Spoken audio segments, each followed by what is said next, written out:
DBC নিউজের নিয়মিত আয়োজন সংবাদ সম্প্রসারণে সবাইকে স্বাগত জানাচ্ছি। আমি রঞ্জন শুভ্র। দিনের বাছাই করা সংবাদ এবং এর পর্যালোচনা নিয়ে সংবাদ সম্প্রসারণে আজ আমাদের অতিথি হিসেবে অনলাইনে যুক্ত আছেন টিভিএন 24 এর প্রধান সম্পাদক নাজমুল আশরাফ। আরও যুক্ত আছেন যুক্তরাজ্যে বসবাসরত সিনিয়র সাংবাদিক সৈয়দ বদরুল হাসান।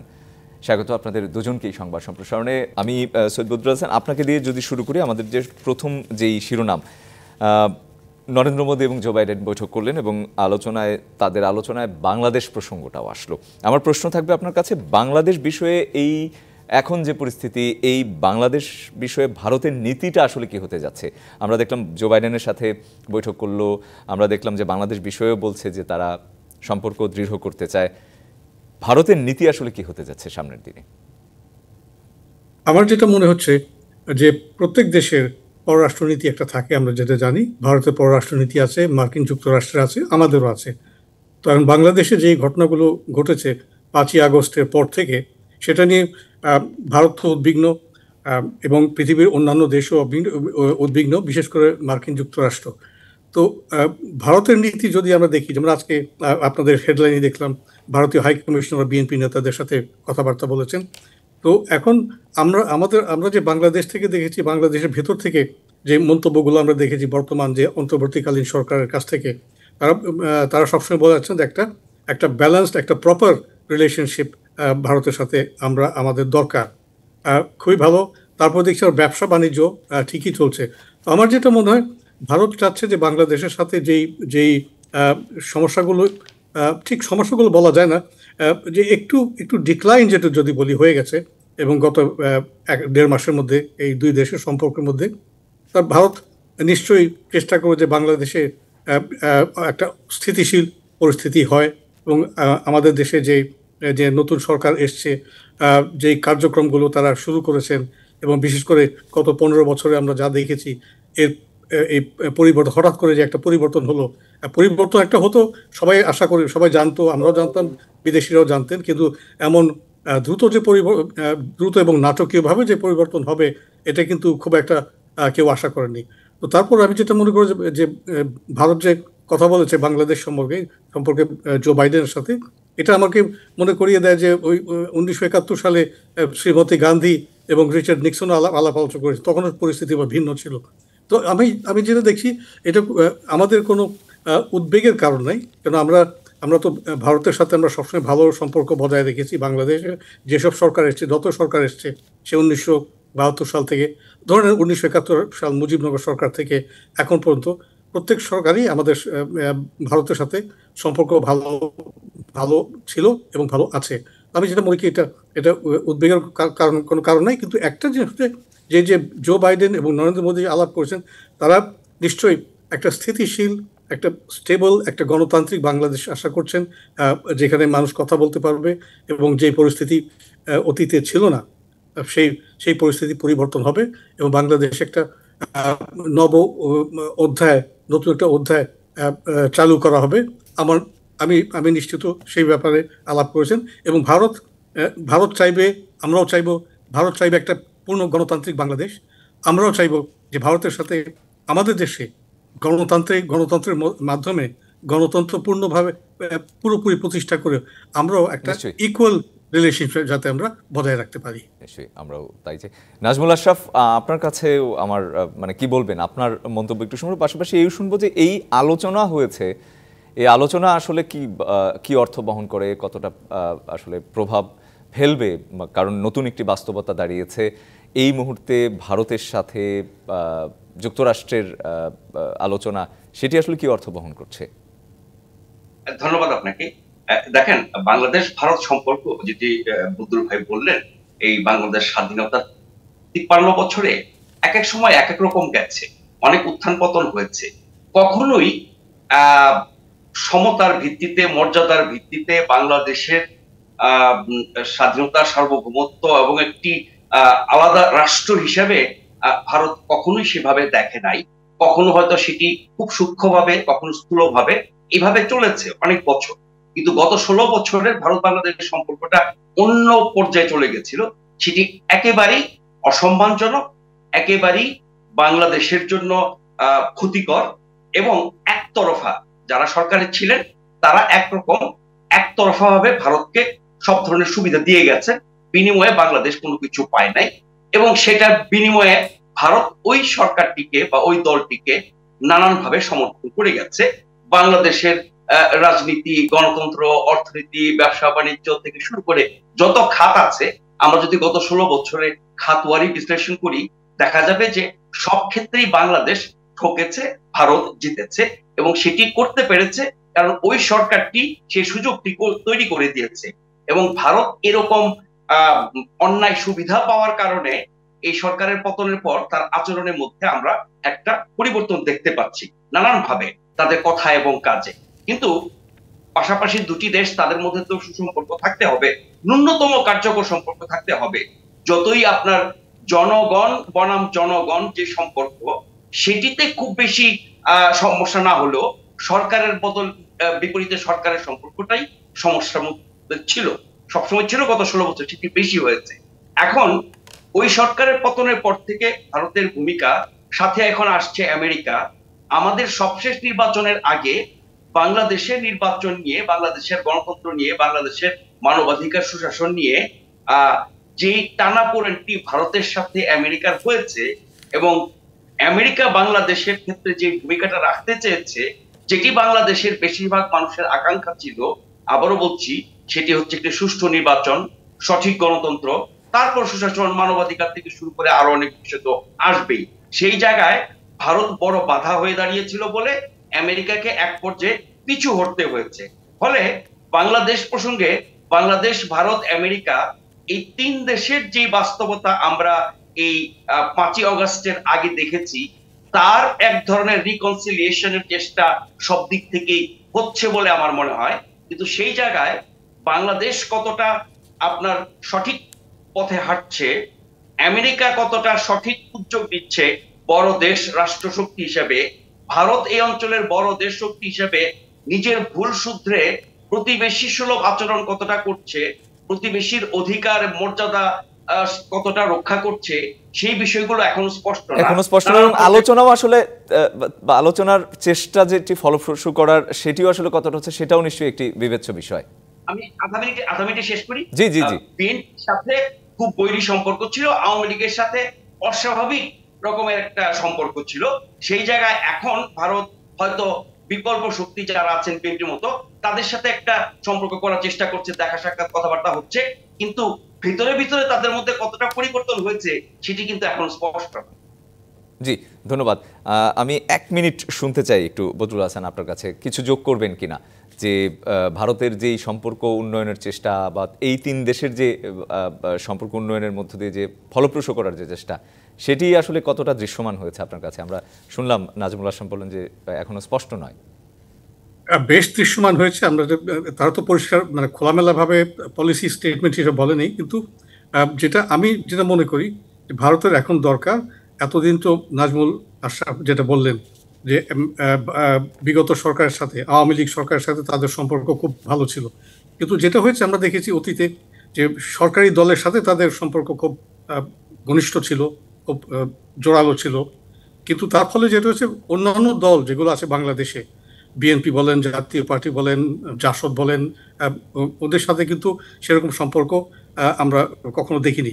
এখন এই যে বাংলাদেশে যে পট পরিবর্তন হলো, এটা কিন্তু ভারতের জন্য একটা ভালো একটা লেসন হয়ে গেল, একটা সবক হয়ে গেল, যে তারা এখন থেকে তাদের যে বাংলাদেশের সরকারের সাথে, বাংলাদেশ যারাই সরকার, বর্তমান অন্তর্বর্তীকালীন সরকার বা ভবিষ্যতে যারা নির্বাচিত সরকার হয়ে আসবেন তাদের সাথে, এবং তার পাশাপাশি যে অন্যান্য রাজনৈতিক দল এবং বাংলাদেশের জনগণের সাথে তাদের সম্পর্ক যেমন থাকে, কেমন হবে সেটিও নিশ্চয়ই নতুন করে, হ্যাঁ সেটা মানে এক দেশের সরকার আরেক দেশের সরকারের সাথে ভালো সম্পর্ক অবশ্যই রাখবে, কিন্তু তার পাশাপাশি যে অন্যান্য প্লেয়ার যারা আছেন, তারা ভবিষ্যতে সরকার আসতে পারে, যারা বর্তমানে অপোজিশন আছে। বুঝতে পেরেছি, একদম পরিষ্কার।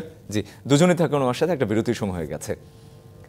সালাম স্টিল নিবেদিত সংবাদ সম্প্রসারণে একটা বিরতি নিচ্ছি, ফিরছি শিগগিরই, সঙ্গে থাকুন। আবারও স্বাগত। সংবাদ সম্প্রসারণে আজকে আছেন নাজমুল আশরাফ এবং সৈয়দ বদরুল হাসান। নাজমুল আশরাফ, আপনাকে দিয়ে শুরু করতে চাই।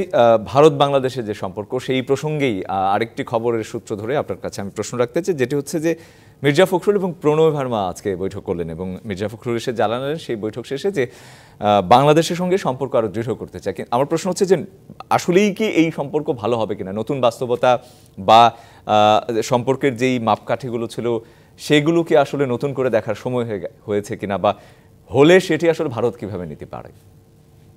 আমি খুব একটা আশাবাদী না, এই কারণে যে ভারতের আগের আচরণ বাদ দেন, 16 বছরের আচরণ ছিল একতরফা এবং যেটি একেবারেই শুধু ভারতের স্বার্থে, এবং বাংলাদেশ কেবলই দিয়ে গেছে, কোনো কিছু পায় নাই। এটা ক্ষমতাচ্যুত প্রধানমন্ত্রী স্বীকার করে গেছেন। সেই বাস্তবতায় আপনি যখন অনেক বছর ধরে কোনো একটি দলকে, পুরো দেশ না, পুরো জনগোষ্ঠী না, সকল রাজনৈতিক দল না, শুধু একটি দলকে তুষ্ট করার জন্য, তাদেরকে ক্ষমতায় রাখার জন্য, তাদের অন্যায় অবৈধ সকল কাজকে সমর্থন করার বিনিময়ে আপনি যা পেয়েছেন, সেটি যদি হঠাৎ আপনার হাতছাড়া হয়ে যায়, তাহলে আপনার মন খারাপ হবে, আপনি রাগ করবেন, আপনার আচরণে সেটা প্রভাব পড়বে। ভারতের আচরণে আমরা সেটাই দেখছি 5ই অগাস্টের পর থেকে। এখন ভারত তার ভুলটা কি, বাংলাদেশের সাথে তার সম্পর্কের ক্ষেত্রে, তার কূটনীতির ক্ষেত্রে, তার আরো যত রকমের দ্বিপাক্ষিক সম্পর্ক আছে প্রতিবেশী হিসেবে, সেগুলোর ক্ষেত্রে তাদের ভুলগুলো শুদ্ধ করে যদি তারা একটা মানে সুস্থ স্বাভাবিক পারস্পরিক স্বার্থ এবং শ্রদ্ধা সম্মান ভিত্তিক জায়গায় আসতে চাইতো, তাহলে আর সমস্যা ছিল না। সেটি তারা করছে বলে মনে হয় না। এখন প্রণয় ভার্মা মির্জা ফখরুলের সাথে দেখা করেছে। এই গত 16 বছরে আওয়ামী লীগ ছাড়া কোন সরকারের সাথে এই সরকারের, মোদী সরকারের ন্যূনতম কোনো সম্পর্ক ছিল না।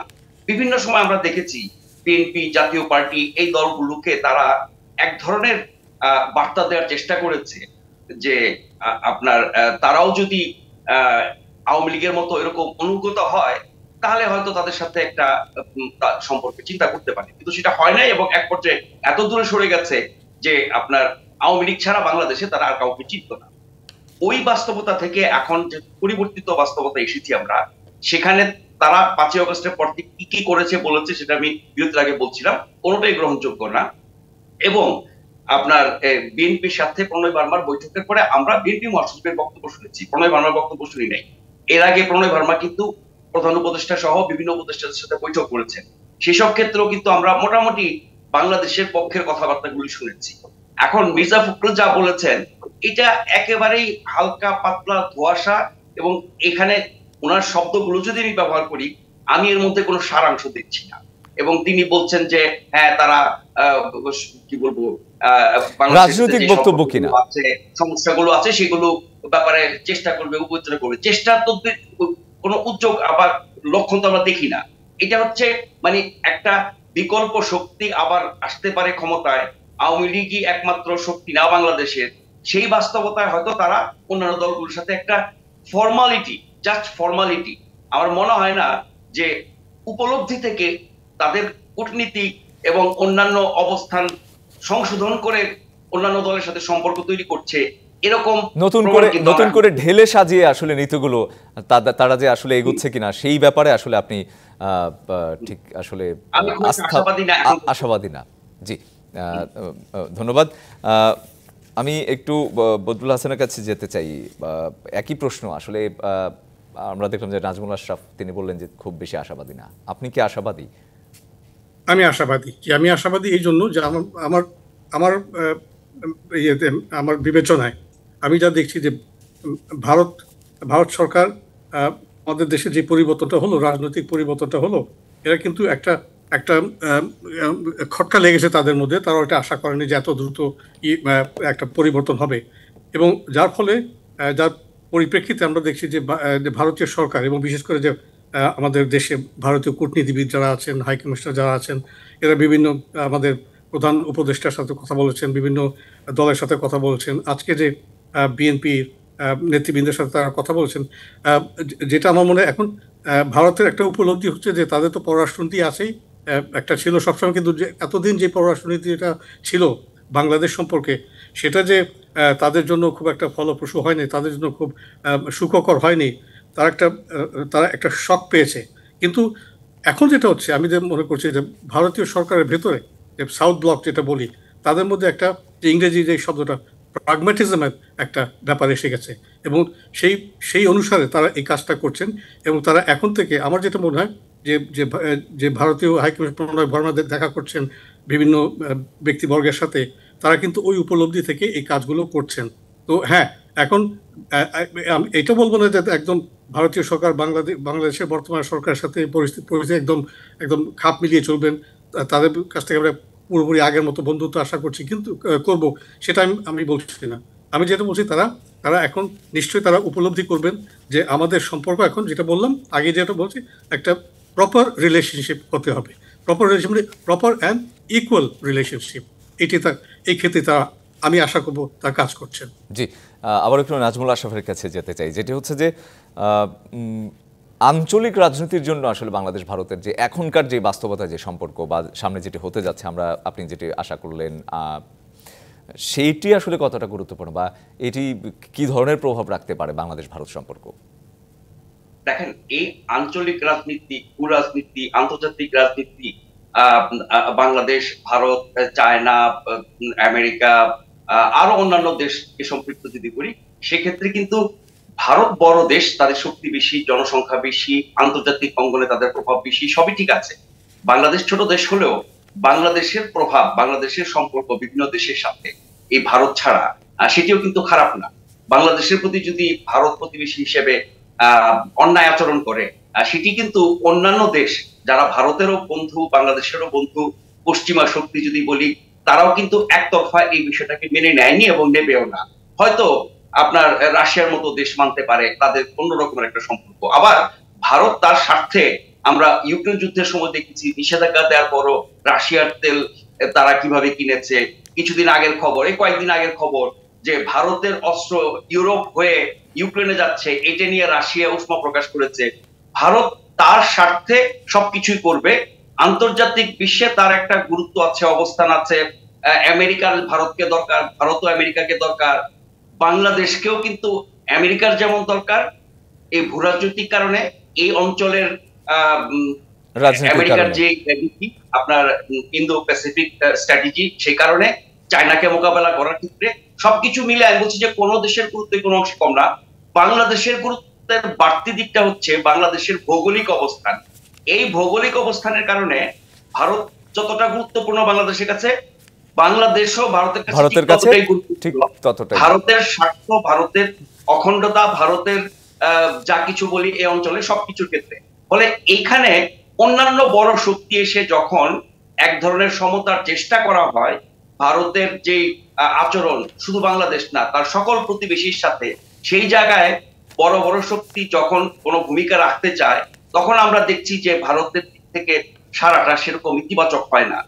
এরকম টানাপোড়েন তো ছিল, আছে, থাকবে হয়তো। কিন্তু আমি বলছি যে বাংলাদেশকে অবজ্ঞা করা, ছোট দেশ বলে যাতা খুশি করা, কোন একটি তাবেদার সরকারের মাধ্যমে শুধু নিজের স্বার্থ হাসিল করা, বড় বড় দেশ শক্তি কোনো ভালো উদ্যোগ নিয়ে আসলে পরে সেটাকে ঠেকিয়ে দেওয়া, যেমন করে আমেরিকা ঠেকিয়ে দেওয়া হয়েছিল নির্বাচনের আগে, সেই কাজগুলো ভারত না করলে পরে কিন্তু আঞ্চলিক স্থিতিশীলতা, ভারত বাংলাদেশ সম্পর্ক, পশ্চিমের সাথে আমাদের এই পূর্বের বা দক্ষিণাঞ্চল, দক্ষিণ এশিয়া সম্পর্ক অনেক ভালো হতে পারে।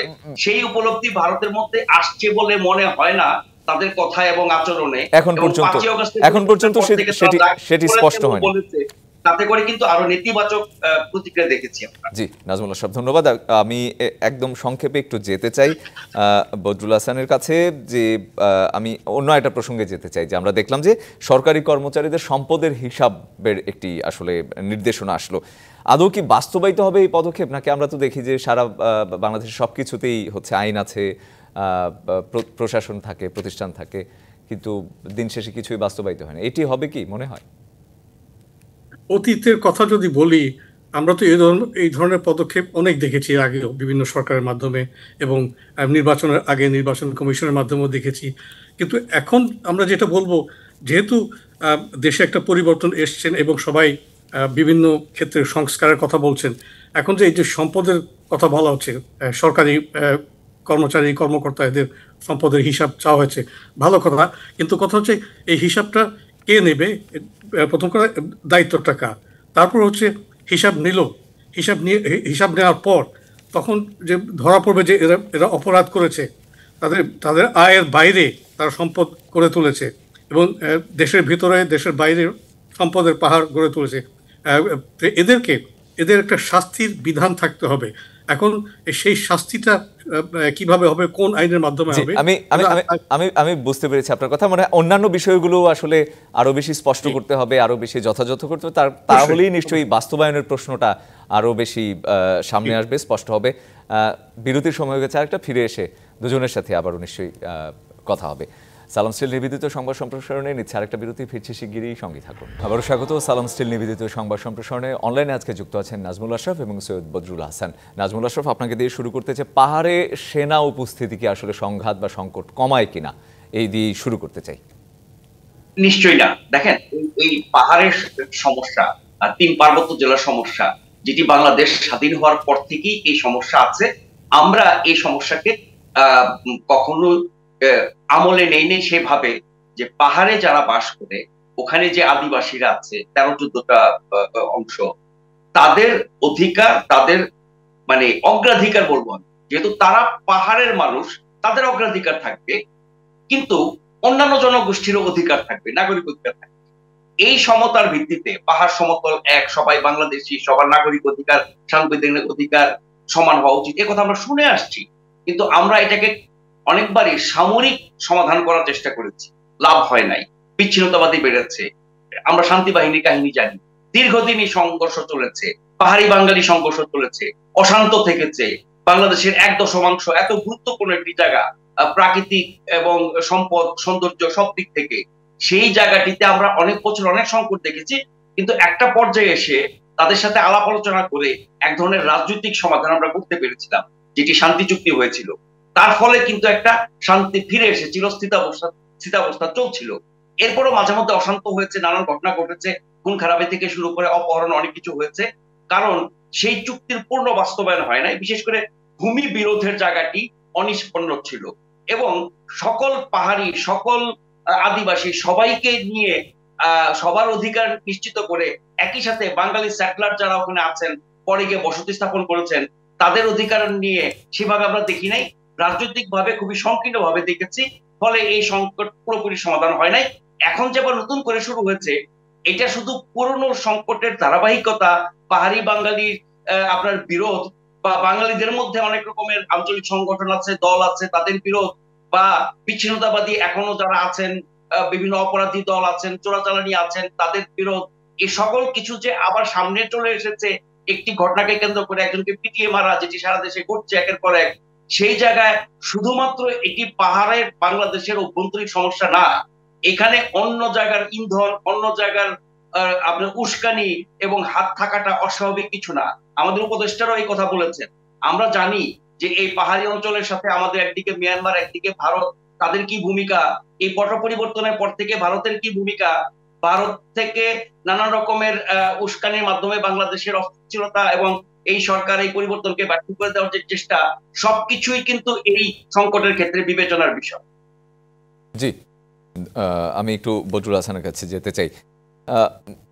নাজমুল আশরাফ ও সেটেলারদের কথা বললেন, সেটেলার কি আসলে নতুন বাস্তবতা কিনা, বা এই যে সংঘাত, এই সংঘাত থেকে উত্তরণ করতে হলে আসলে কোন ধরনের আসলে সমন্বয় বা কোন ধরনের সহাবস্থানের জায়গা তৈরি করতে হবে, সেই ব্যাপারেও আসলে কোনো আশাবাদ দেখতে পারেন কিনা?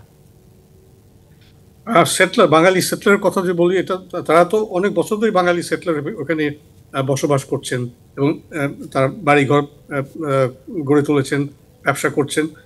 কিন্তু আবার সংঘাত তো সবসময় আমরা দেখেছি।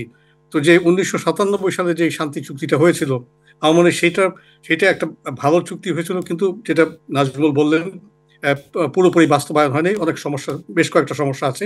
সেদিকে আমাদের মনে হয় আবার একটু ফিরে যেতে হবে। আরেকটা হচ্ছে যে বর্তমানে যে পরিস্থিতি আমরা দেখছি, এটা সমাধান করতে গেলে, সমাধানের জন্য আমার মনে জাতীয় পর্যায়ে সরকার এবং বিভিন্ন রাজনৈতিক দল, রাজনৈতিক নেতৃবৃন্দ, তাদের সাথে সরকারের সহযোগিতা করা দরকার, এবং একটা শান্তিপূর্ণ অবস্থান, যাতে সেখানে শান্তিপূর্ণ পরিবেশ যাতে সেখানে সৃষ্টি হয়, সেটা আমরা দেখবো। আরেকটা হচ্ছে যে আমরা দেখছি তাদেরকে অনেকে বলা হচ্ছে, আখ্যায়িত করা হচ্ছে তারা বিচ্ছিন্নতাবাদে বিশ্বাসী। আমার যেটা মনে হয় না, তারা নিজের অধিকার চাইছেন। এখন অধিকার চাইলে তো আমরা যেমন পাকিস্তানি আমলে আপনার 71 আগে আমরা তো আমাদের অধিকার চেয়েছিলাম, ওরাই আমাদেরকে বিচ্ছিন্নতাবাদী বলেছে। তারপর যে পরিস্থিতি গড়িয়ে কোথায় গেছে আমরা সবাই জানি। তো এখানে এই ধরনের পরিস্থিতি যাতে না হয় সেটা আমরা দেখতে হবে। আরেকটা কথা বলে শেষ করবো, সেটা হচ্ছে যে আমরা দেখছি যে তাদের অধিকার বেলা আমরা যে আজকাল তো অনেক কথাবার্তা হচ্ছে যে আমাদের সংবিধানের মধ্যে সংস্কার আনতে হবে। তো সেটা দেখতে গেলে 1972 সালে যে সংবিধানটা আমরা পেয়েছি, আমাদের তখনকার গণপরিষদ মুক্তিযুদ্ধের পর সেই সংবিধানটা প্রণয়ন করলেন, সেখানে কিন্তু বাঙালিদের কথা বলা হচ্ছে। মানবেন্দ্র নারায়ণ লারমা, তিনি আওয়ামী লীগের MNA ছিলেন, member of the national assembly. তিনি কিন্তু বঙ্গবন্ধুর কাছে অভিযোগ করেছিলেন যে এটা তো আমার সংবিধান না, আমার কথা তো বলা হয় নাই, আপনি বাঙালিদের কথা বলছেন, আমরা তো বাঙালি না। তো সেটা দেখে আমাদের মনে হয় যে যখন এবার যদি সংস্কার হয়, সত্যিকার সংস্কার হয় এবং পার্লামেন্ট ভবিষ্যতে নির্বাচিত পার্লামেন্ট অনুমোদন করবে, তাদের ব্যাপারেও যে আদিবাসীদের অধিকার এটা সাংবিধানিকভাবে রক্ষা করতে হবে, তাদেরকে স্থান দিতে হবে। আমরা এটা বললেই হবে না আমরা বাঙালি, আমরা বাঙালি, আমাদের মেজরিটেরিয়ান আমরা যেটা বলি বাঙালি, কিন্তু তাদের অধিকারটা নিশ্চিত করতে হবে। জি, অসংখ্য ধন্যবাদ নাজমুল আশরাফ এবং সৈয়দ বদরুল হাসান আজকে আমাদেরকে সময় দেওয়ার জন্যে সালাম স্টিল নিবেদিত সংবাদ সম্প্রসারণে। আর এই ছিল সংবাদ সম্প্রসারণে, ডিবিসির সঙ্গেই থাকুন।